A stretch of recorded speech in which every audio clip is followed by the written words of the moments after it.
Salam alaikum yen wa Banjul, yen ñoo leen nuyu. Nuyu ci seen tur ak ci seen santa, di laaj seen jàmmi yaram. Am na loo xam ne mu ngi ci dëkk bi, bu leen ko seetaan. Toppandoo mi jàmbur di ko liggéey, keneen du la dara. Lu ci waay def di sa boppa, soo ko defal fekke. Ñun xale yi suppa yi gurba, sant nañ Yàlla. Yàlla ñu Yàlla yóbbu ci kanam, amiin yaa Rabbi.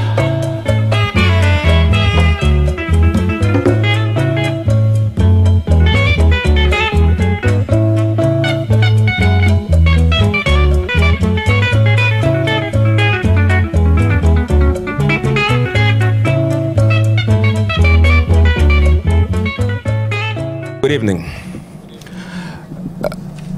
It is an understatement for me to say that Malleh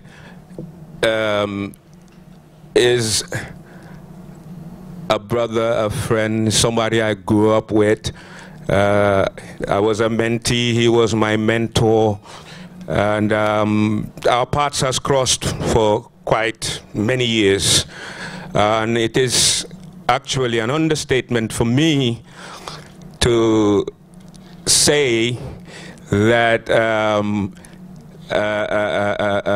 I know, yeah, that I know by Malleh. I mean, from we were just young. He was older than me, obviously, you know. But he imparted so much into my life, you know, from Scrabble to academics to you name it. It is a pleasure and honor to welcome him in Oslo and sit on the same table with him and present him as a mayoral candidate for our capital, Banjul, which we all love, where we all grew up. And it is everybody who has been to the Gambia recently knows the condition of Banjul, that our capital city that we grew up to love, and most of us moved from the capital as it became congested and people started moving outside up in the combos and stuff. But Banjul is historic in all of our lives. It is sad to see the present condition of Banjul. When I see pictures of Banjul, sometimes it bleeds my heart. When I found out that he was interested in standing as a mayor or running for mayor as a mayor of Banjul, I knew that here is one person I can vouch for that has what it takes to be able to bring some change in Banjul. And after he sent me his set of solutions and strategies and proposals and ideas as to how he wants to foster that, I was not surprised the least that he knows, he's a man who knows what he's talking about.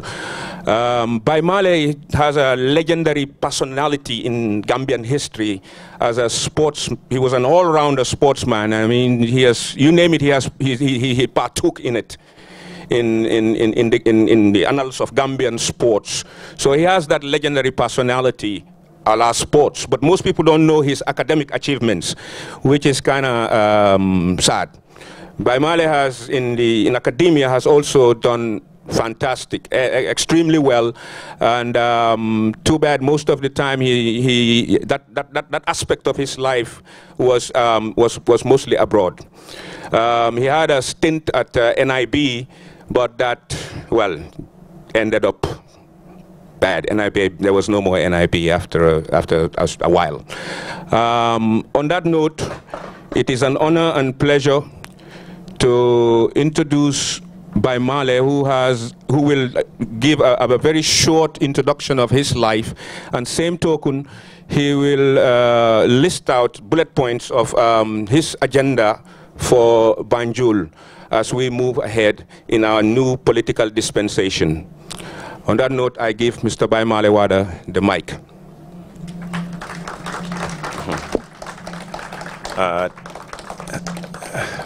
Thank you, Ibu. I'll first of all just start by saying how excited and glad I am to be sharing this moment with you guys. Before I do that, I would like to thank or give a special thanks to Omar for organizing the occasion, or liaising with him for the possibility of this occasion. I think you're doing a great job, Omar, and we need people like you too. With your leadership qualities, I think we have a good chance. So I would like to really acknowledge that. I'll also like to acknowledge my host, Sol So. He's been taking care of me, but I think he's like, I've had my 3 days, it's time for me to leave. So I'm leaving right after this. Like I said, with Ibu, we go a long way. As he said, we've been brothers, we've spent moments, and we've exchanged intellectual issues and also social issues, you know, where we sort of debate and exchange ideas. And I've learned a lot from him over the period. I hope he's learned something from me. But over time, he's been a sort of good brother. So I thank him for the nice words he said about me also. I'll just start by giving a small synopsis of who Malleh Wadda is. I was born in Banjul to Mustafa Wadda and Nafisala. My mom was a school teacher, and my dad was a civil servant. I was born in Buckle Street, 46 for that matter, very near or close to the ports, if people know Banjul. And I grew up actually in New Perseverance Street, which is in Soldier Town. So I've been have a vast experience of Banjul, being born in Afdai and growing up mostly in Sajetawun or Soldier Town. I will not bore you with too many things of schools I went to and so forth, but I have a bachelor's degree in marketing and management. And I have an MBA in finance. So I'm kind of somewhere in between there, and have done quite some few programs at different institutions on economics, analysis, on project appraisal, project development. So I've had a vast experience as far as academics are concerned, I think, with some of those things. Outside my academics, after I finished school, I started teaching at St. Augustine's High School. Then, as he mentioned, I went to what was called the National Investment Board, that was basically responsible for government investments and promotion of investments in the Gambia. Actually, I didn't do a short stint at NIB, the National Investment Board. I was actually there for 12 years. So it was in '94 when the coup happened that NIB was closed down. And then I was transferred to the National Stadium as general manager, which I ran for 16 months before I sort of resigned from that job and decided to continue on doing some business as an entrepreneur. Everybody, as he said, talks about my sporting and athletic sort of activities in the Gambia, because that's the most exposed as far as people are concerned. And I happen to have played for the national football or soccer team at the age of 16. So it was something big at that time to, to play a 16-year-old with my uncles who were like 25, 27, that kind of thing. And pursuing that, I played basketball for the Gambia. I played tennis for the Gambia. I was the first Gambian to go to the World University Games in athletics. Played tennis at a couple of African championships, some rugby. Basically, a life of sporting.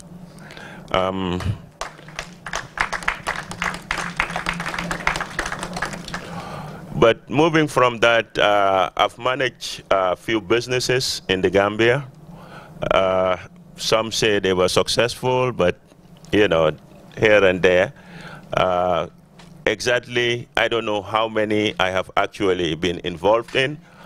I remember a friend one time telling me that I had more businesses than Kamal Milky. If any of you guys know Kamal Milky, who has done quite a lot of businesses in the Gambia.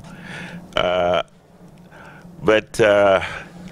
with all that, I come to the subject of the evening, which is to basically share with you guys some of my aspirations, some of my hopes, some of my wishes, not just for me, but for Gambia as a whole, but specifically for Banjul, which I was born and bred in, and do not want to dwell too much on the situation and the conditions of Banjul. I think Omar was supposed to have like a sort of slide of some of the pictures of the conditions of Banjul, but just for people to have some appreciation of the condition that Banjul has sort of deteriorated to. But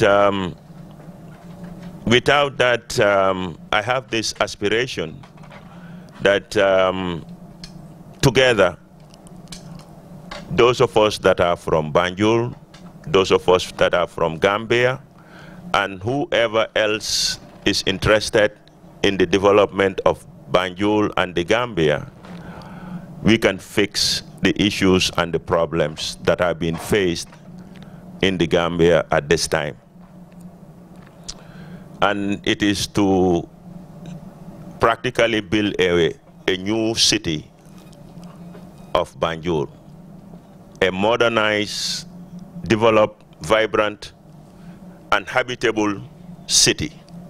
Because as far as I'm concerned, Banjul is not habitable right now, based on the conditions that are on the ground.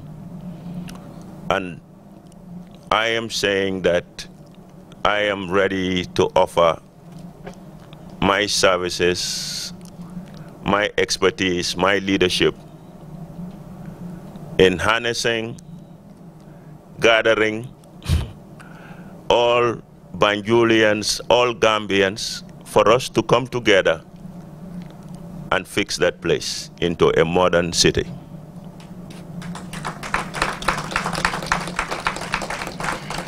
So in that venture, I feel that it is important to involve and engage the diasporan Gambians in the process, because you might not realize or appreciate the importance you people play in the lives and the development of the Gambia.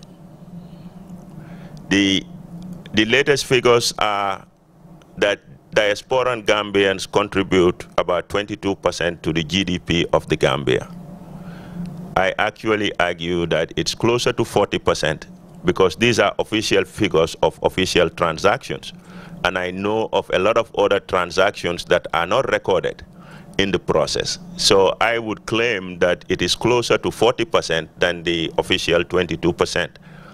And the dollar amount given is about $181 million contributed by diasporans, sort of remittances back home. With that, I think you guys need to appreciate your importance.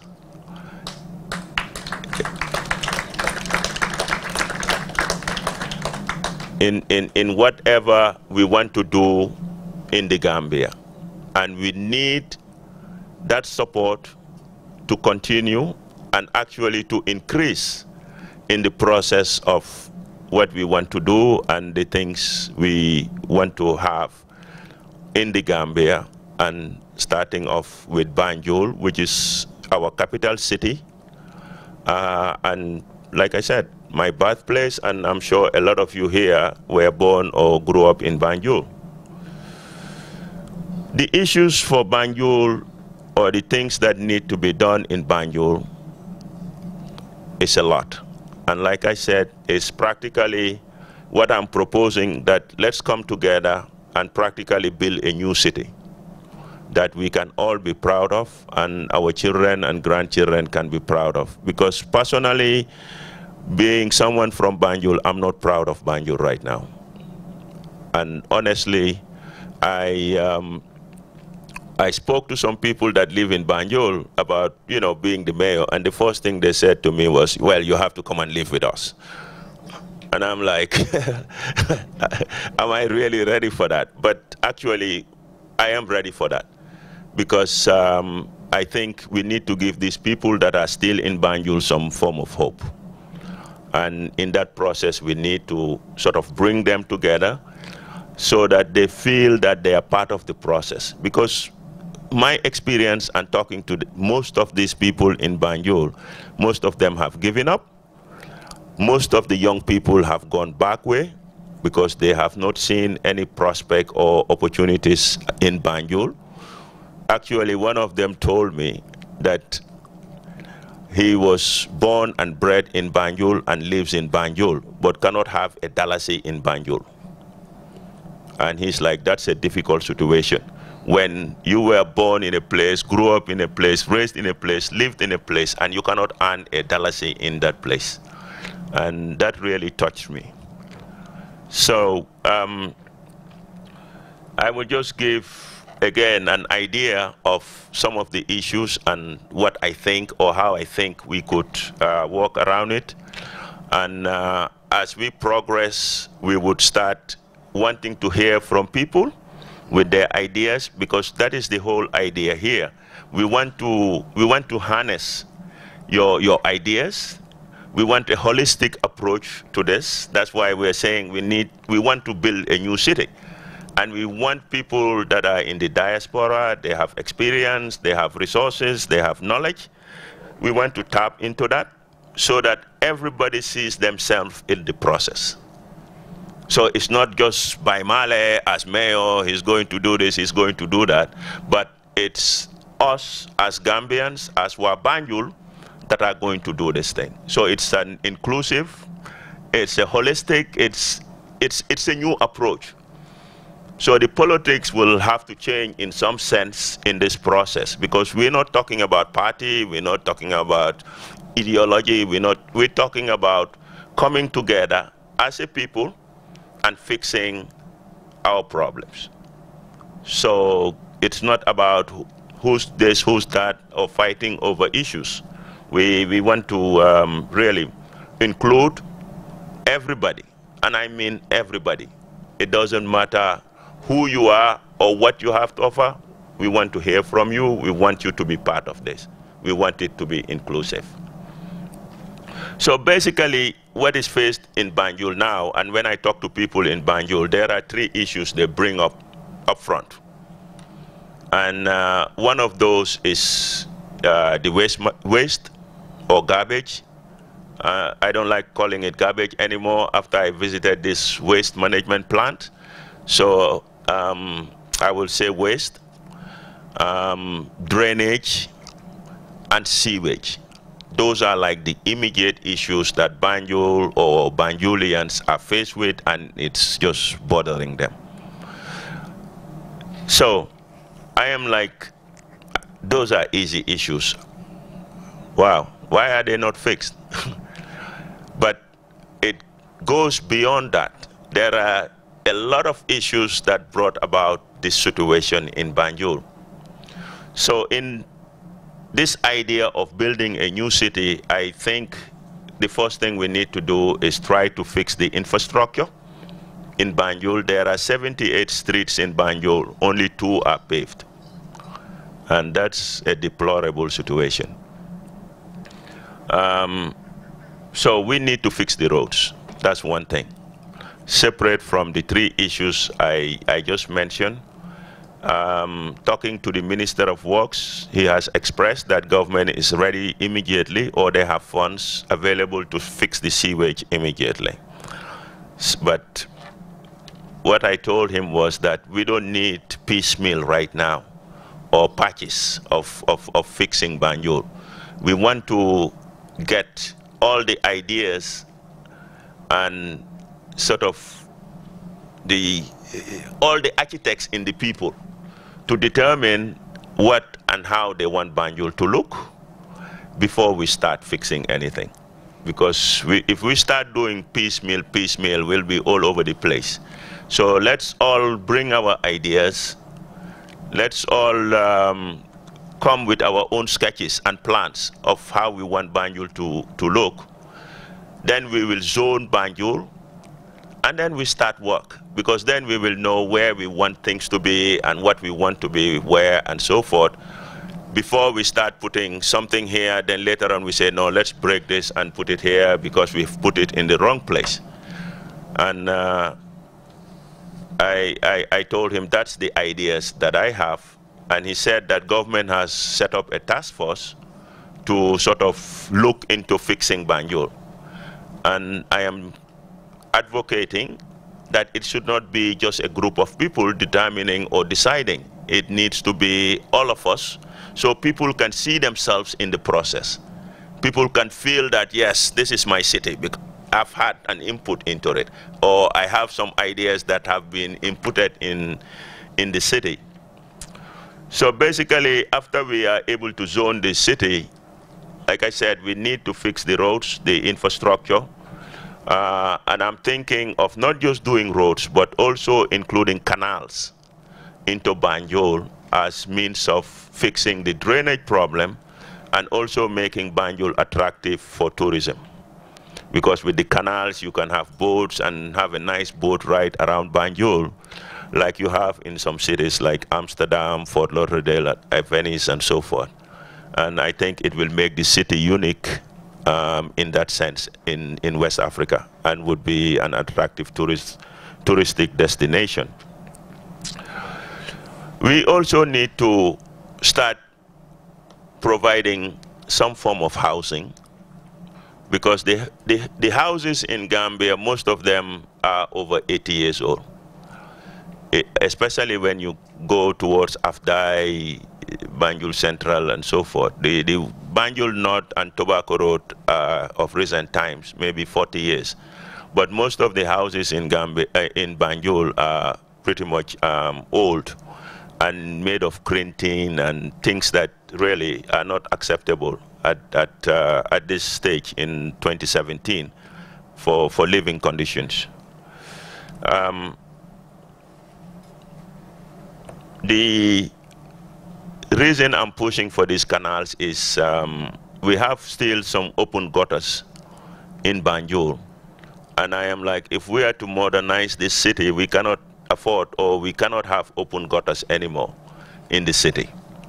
And the sanitation and health of the city is important, and we need to fix that by providing better drainage and not having any of these open gutters, which you don't see in any modern city. Also, in the process, we will need to establish skill centers, because part of my argument is that people are idle, because everybody says people in Banjul are idle. They only sit and drink attaya and, you know, in their small views. But when you are on skill, then you become lazy, because you have, you know, you can't do much. You can't be creative, you know, you can't use your hands to do much. You don't have skills. So we need to start teaching people skills. Because if you have skills, then you can be creative. If you have skills, you can be productive. If you don't have skills, usually you're a laborer, or you can do, manual work. So we need to develop these centers, especially for the youth. We also need to, in that process, get the youths engaged in sporting activities, which I am very interested in and keen on, because I believe there is a lot of energy in youth.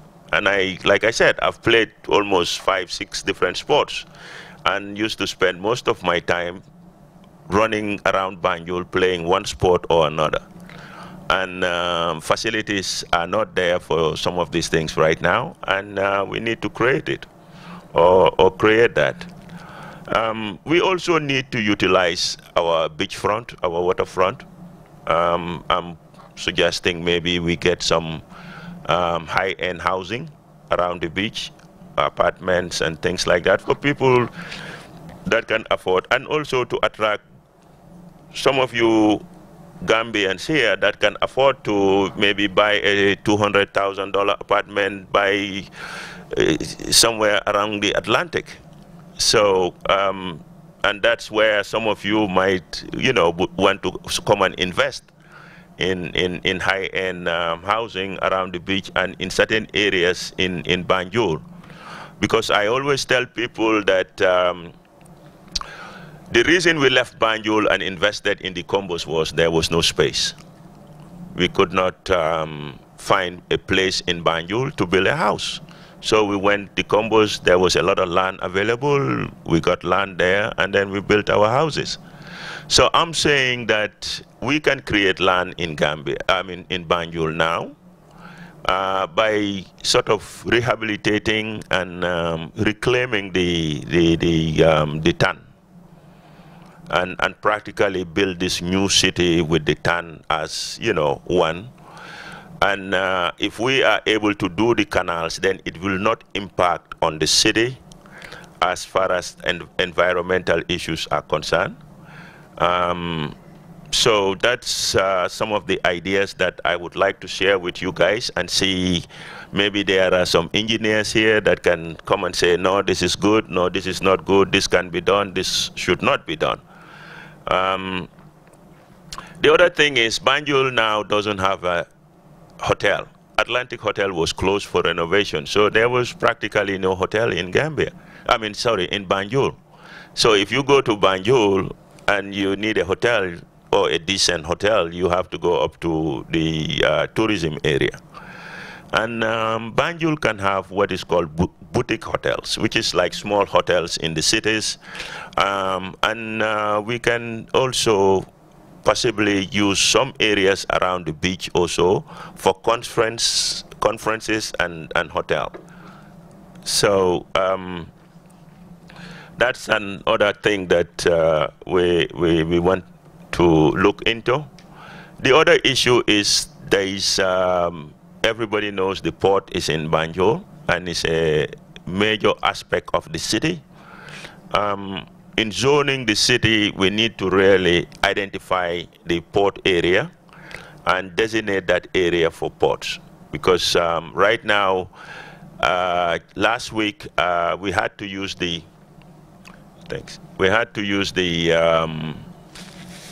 the mosque by the port for a purpose, and getting access to the mosque was a big issue because there were trucks parked all over Liman Street, Hagan Street, Cotton Street, Buckle Street. There was no access. We could not access the mosque. And those are challenges that we need to address. And I hope if we are able to zone the city, we can address some of those issues. Because parking is a problem around the port area because of these big trucks and there is no control. So we need to look into issues like that. We need to also set up maybe small industrial area where, because the example I gave, right across from the hospital, there's a big welding workshop there. And I'm like, I passed by and I had, I'm like, wait, next door there are these sick people in their hospital beds. How can they rest? it will be difficult for them to sleep or to recover if someone is, within 100 meters doing a welding job or, grinding with few things and so forth. So again, we need to address those issues. There are plans for a city hall and a mayor's residence in Banjul, and I think that would fix the issue of the mayors having to, to reside in Banjul. I think we need something impressive. I visited the Oslo City Hall yesterday, and I was really impressed. And I think we need to have something impressive in Banjul that whoever visits Banjul would want to visit City Hall also, because I was really impressed with the City Hall here. And that's one thing I think we need also in Banjul. We also have to do some things about culture. Banjul used to be a very cultural city.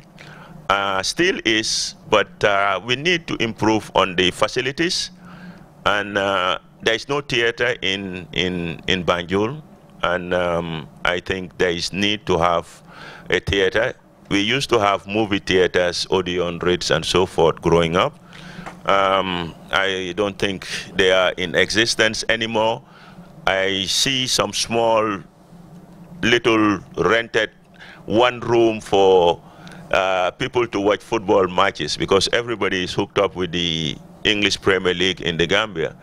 And people that don't have facilities or cable television to watch usually go to these small one-room places to do this. And I think we can do better than that.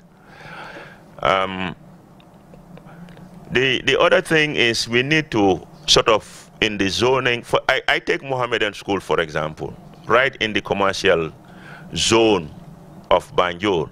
I went to Mohammedan school, and yeah, I have other people that went to Mohammedan, yeah. I went to Winley too, yeah, okay, but Mohammedan, for example, is right in the middle of the commercial area of Banjul, and I wonder how the kids can concentrate on their schooling under the circumstances right now. And I'm suggesting get someone to come and build a shopping mall there, and when we build a school for Mohammedan somewhere, in other places in Banjul, outside of the commercial area. So I come to also the council itself. I went to the Banjul City Council, because according to the Local Government Act, the mayor is supposed to give a report every year. When I wanted to do this, or to run for this mayoral thing, I went there looking for the past 3 years, just to have an idea of what the council has been doing and what they have been involved in, and what maybe subsequently their plans have been, or what they have been implementing. And they told me there was no report, or they did not have one. So I also saw a World Bank report that said that just with computerizing the systems, revenues can be quadruple in the municipalities. It was not specific for Banjul, but for all the municipalities, which is Banjul, KMC, Birkama, and so on. So the city council needs to be modernized, just like the city needs to be modernized. And in that process, it has to be computerized. Everything has to be computerized. We have to modernize the cities. The council has to be modernized. So we would need to visit that and look at all that. Well, when I talk to people, they say, wow, these are nice ideas, great ideas. But where are you going to find the funds? I'm like, fine, it requires a lot of resources, but we have a lot of resources too. And I think that the problem is the resources we have are not being judiciously utilized. And if we all come together and we gather all our resources, we can at least solve 3/4 of these issues. But we all need to come together. That is the key here. For this plan to work, we all have to come together. We all have to come together, and that means not just those in Banjul, but those also outside of Banjul. And that is where I come in, and I offer myself to take the lead to bring all of you together, and that's why I came to Oslo, to try and see how I can bring all of you to join all of us together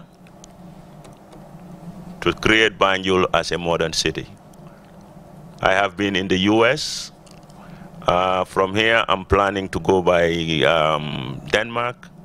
I'll go to a few other places, even in Africa, to talk with other Gambians that I know, or I can talk to, I hope, in convincing them to come and join into the plan, so that we can do this, all of us together. Not just by Malleh, but all of us Gambians, all of us Wadda Banjul. And in that process also, for the plan to work, we have to bring the stakeholders in and resources from the stakeholders. During the day, the city of Banjul, usually there will be 80,000 or more people. At night, it's usually about 30 to 31,000 people. So there is 50,000 people coming into Banjul every day and leaving a footprint. That is a cost. And that 50,000 plus the 30,000 that stay there need to contribute towards this plan for it to work. Most of the people coming in are government workers. The seat of government is in Banjul as the capital. Government have to contribute towards this plan for it to work.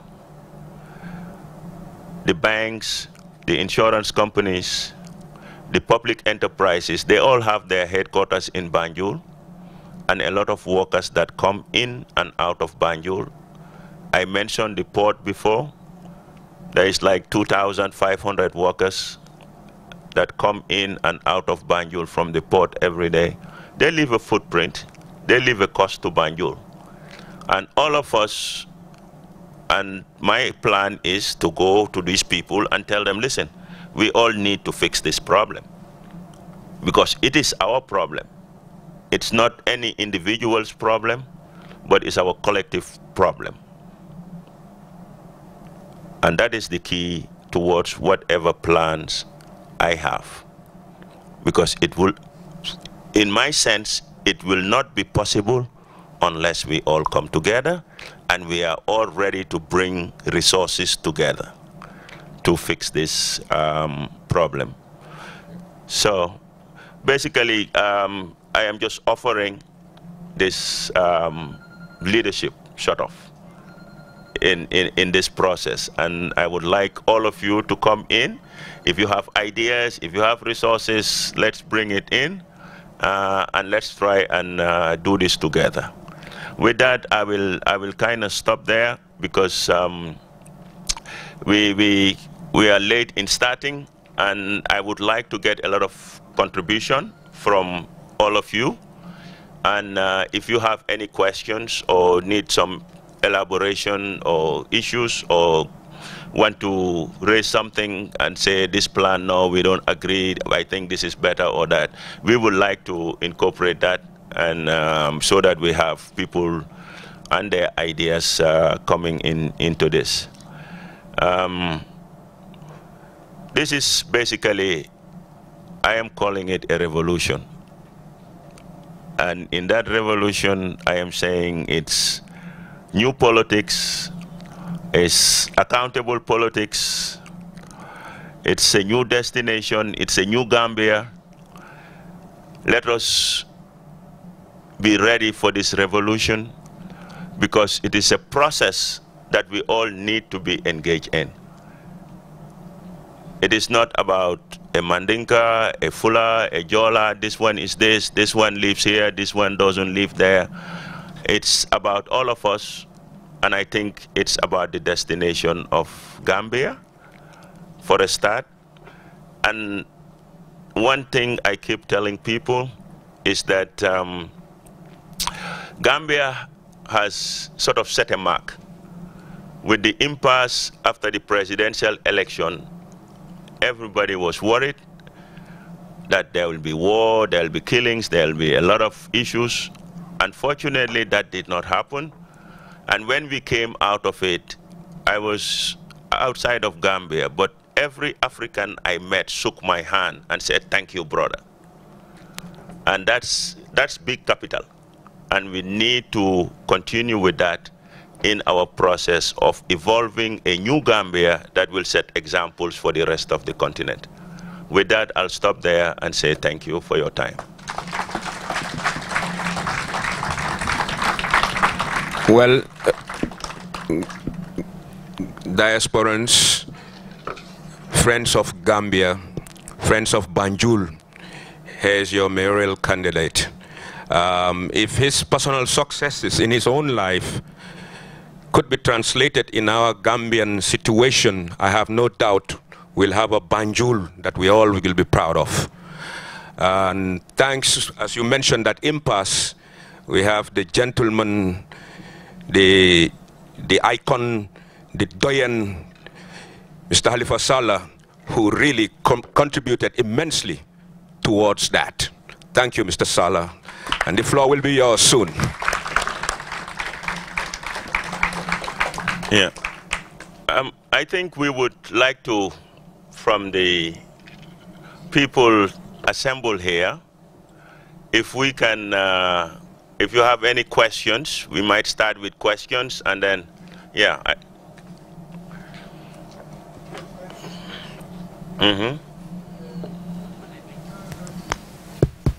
Okay.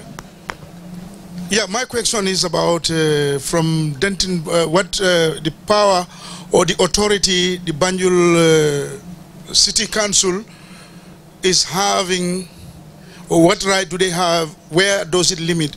Is Saro, as we know it's Saro, is Saro involved, or is it directly under the state or under the council? Because that area, I think, if it is under the Banjul City Council, needs to be really looked into and see what could be done about that area to join it onto the city, either build new facilities there or do whatever. But I don't know what power the city council have over that area. From Denton Bridge is where Banjul starts. Okay. From Denton Bridge. So Saro is part of the old GPMB facilities is part of Banjul. That's what I'm saying here is that we all need to come together. And in that process, it doesn't matter who owns it now. But when we have a holistic sort of picture of Banjul and how we want Banjul to look and so forth, we can then sit and say, okay, GGC or whoever owns this, this is what we think, but they would also have to be involved in the process. And that's why I'm saying it's inclusive. It's not about who, right now we're not talking about who owns what or who doesn't own anything, because there's a lot of family compounds that I'm sure some of you people here have some shares in. And we would need you to come into the dialogue to decide what to do. So it's not about who owns what right now, but we need to, all of us say, we have a picture of Banjul. Maybe you might have your family compound there owned by 46 people. So we will need to get all of you maybe in the process, so you are like, okay, we agree that this is what we want our place to be, because it's zoned in a commercial area. So let's come and, you know, develop shops here, or let's come and do something here as a team. But we all would be there to support and give a holistic thing to it. Okay, good evening. Good evening. I'm glad I was able to, I'm a Banjulian, by the way, witness your meeting with other diasporans, and I'm glad to hear about your plan for Banjul.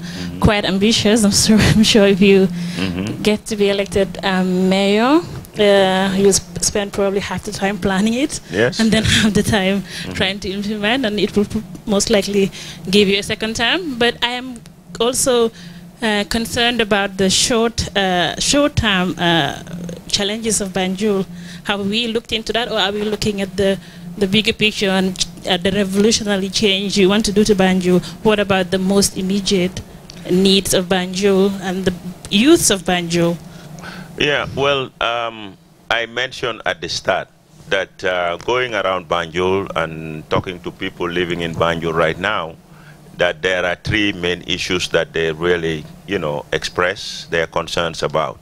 And that was the waste, the drainage, and the sewage.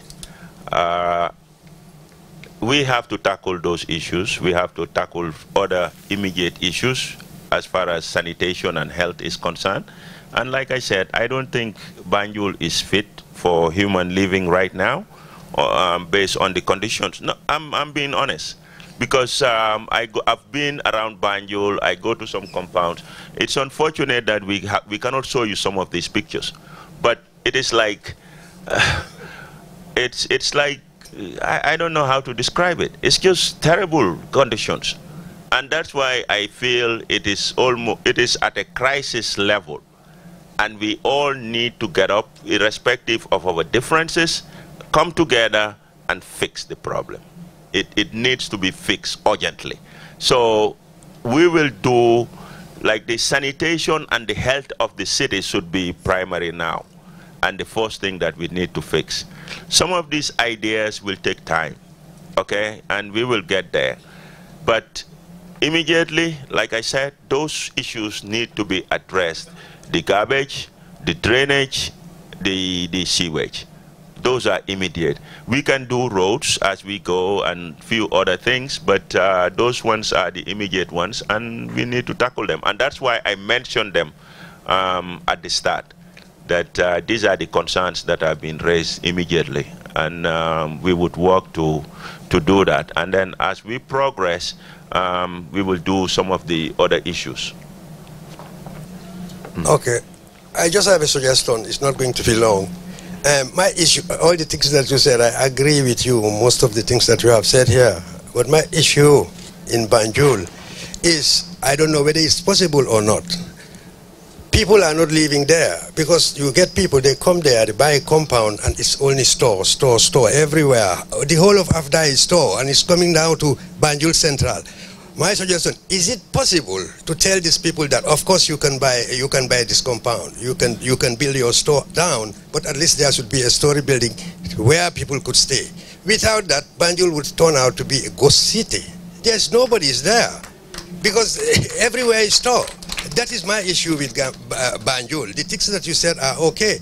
I don't want to quote, but maybe if you should be elected, I would like you to see whether it is possible to have a law or to tell people that it's okay to buy them. You cannot stop them, because people are selling their compounds. As you said, one compound, maybe 47 people are inheriting the same thing.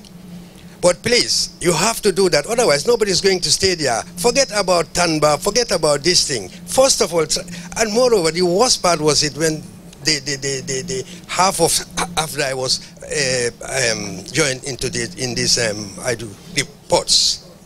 Maybe the best thing, I don't want to call his name anyway, he should have done was to fight the river, try to get more land instead of taking people out and joining to the sport, and then the rest of most of Afdai store. There are very important compounds there with a lot of history.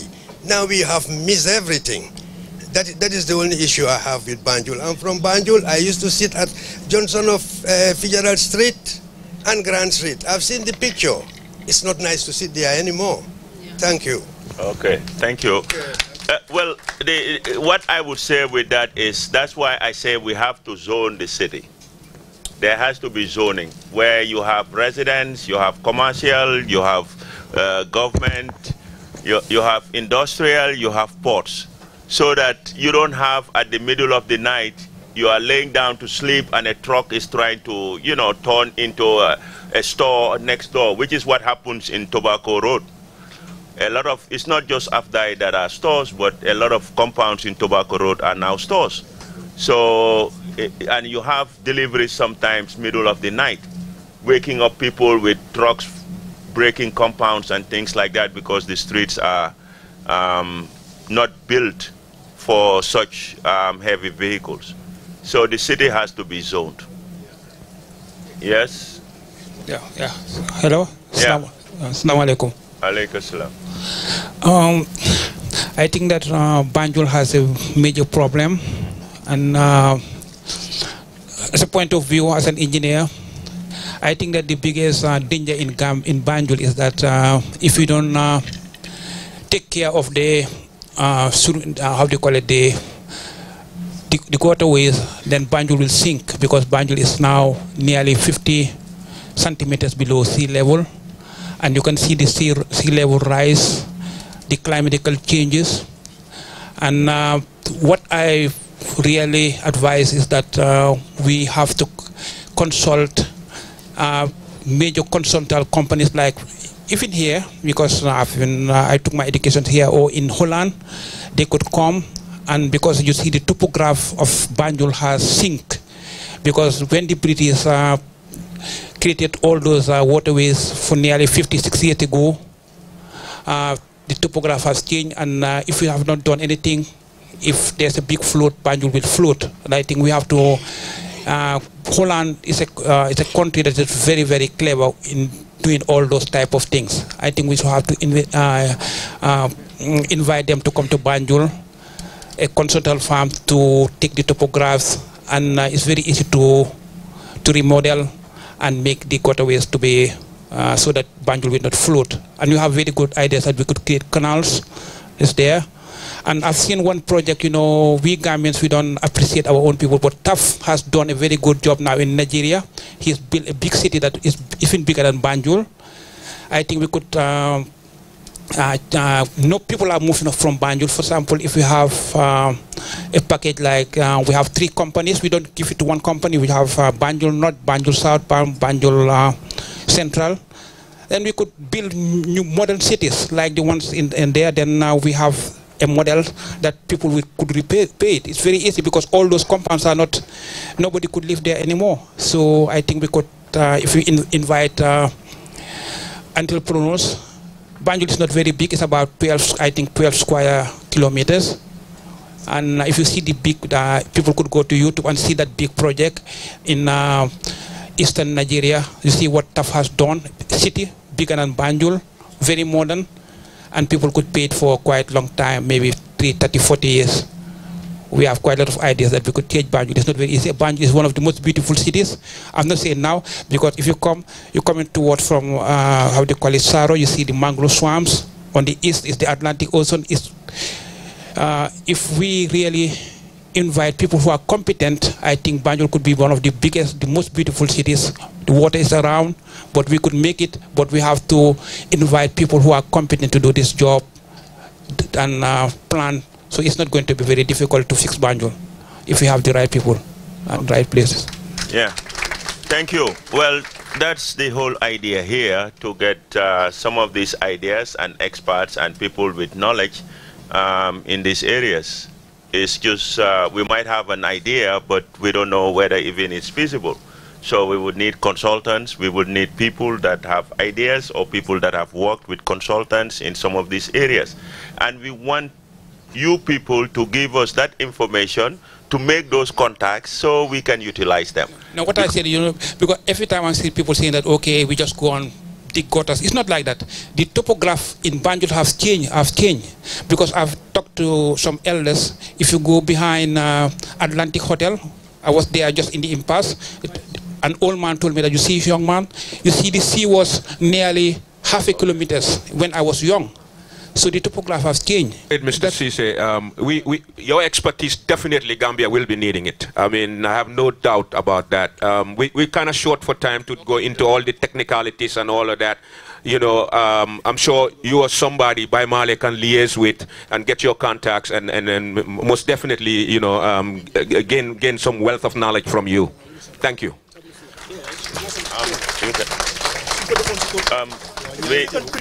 We have some, we finally have the sort of pictures of Banjul or some areas of Banjul. Okay, yeah, because we kind of running out of time here, and I don't want to take up too much time because we have Mr. Halifa Saleh here who's going to take over.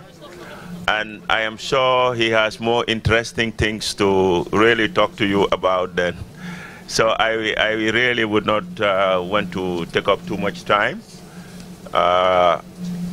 This is just, we'll have those slides go through. You can sort of be looking at them and it would be repeating whilst we just try to wrap up here and get Mr. Saleh here.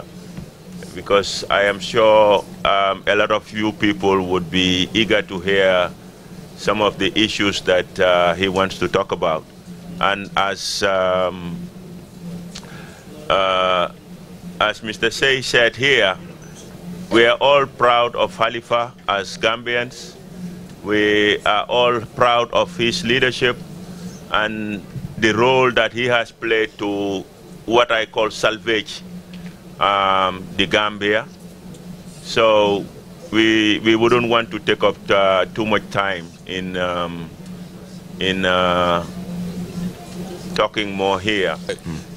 Assalamu alaikum. Good evening, ladies and gentlemen. Ismaila is my name. I came from Banjul, Samjak Tres to be more particular. I'm mixed with emotions in that this is my city. But I stand here with renewed sense of optimism because of what I'm seeing in terms of leadership. Our problem is a lot bigger than sanitation and a lot bigger than garbage. We have a fundamental leadership challenge in Banjul and by extension in the Gambia. There's a Chinese saying that a fish rots from the head.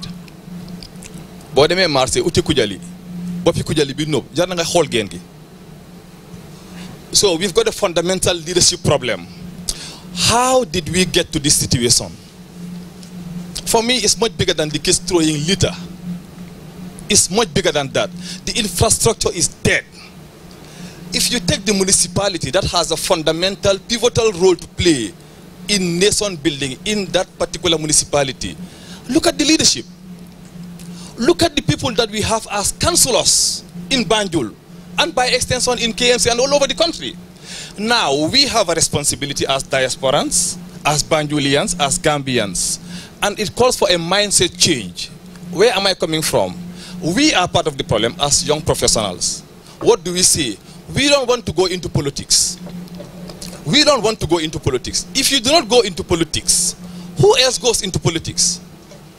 If the people with excellence, proven track record, experience, pedigree, are not going into politics to shape leadership, guys, Chinese says no participation, no criticism. There's a Chinese saying that no participation, no criticism. But I'm glad that Norway certainly are not among those who are not participating. You guys are doing a phenomenal job. I don't live in the diaspora. I live in Africa, in the Gambia. I live at Brusubi, but I came from Banjul. I'll fix that. Well done, Norway. Thank you very much. I think you guys are doing a phenomenal job. Thank you very much. On that note, we once again in Oslo thank Malleh for coming over and selling his cause, his intention to run for mayor. I'm sure most of you guys are happy with what he has to offer and the dedication and enthusiasm that he has shown investing his capital. Here's a man who didn't have to do this, but for love of nation, love of his city of birth, you know, he is out there doing his bit. There's a GoFundMe account going on towards his cause, and I think most of you have gotten these papers earlier on. So please support, and there's also, if you could support from here while he's around, well and good. But there's a GoFundMe account. You can please use that. And thank you very much.